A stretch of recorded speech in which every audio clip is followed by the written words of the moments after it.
ارباب مس و آهن و فولاد و طلاییم، با این همه سرمایه به هر حالی که گداییم. ارباب مس و آهن و فولاد و طلاییم، با این همه سرمایه به هر حال گداییم. در کشور ما دغدغه تشنگی نیست، وابسته به تسبیح و مناجات و دعاییم.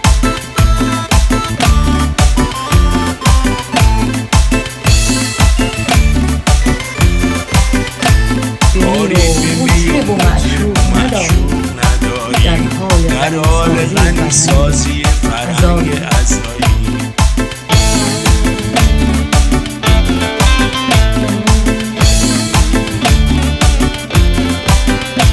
فردا که بسنجن بد و نیک به میزان، مداح من و شیخ طلبکار خدایی.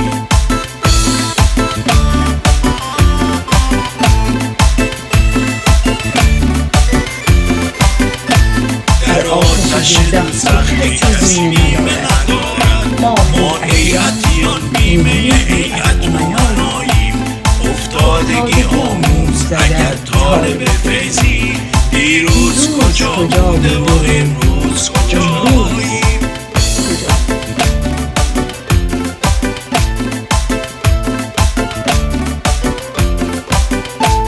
ارباب مس و آهن و فولاد و طلاییم، با این همه سرمایه به هر حالی که گداییم.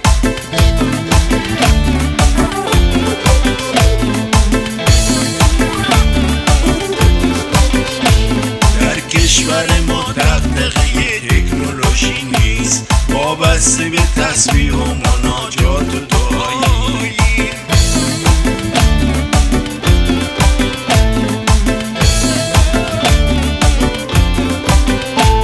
کاری به می و مطرب و معشوق نداریم، در حال غنی سازی فرهنگ عزایی.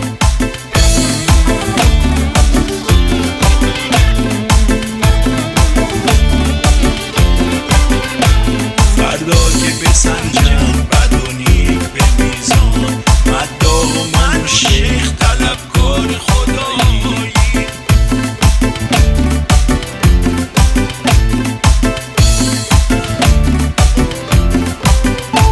در آتش دوزخ که کسی بیمه ندارد، ما هیئتیان بیمه هیئت امناییم. در آتش دوزخ که کسی بیمه ندارد، ما هیئتیان بیمه هیئت امناییم.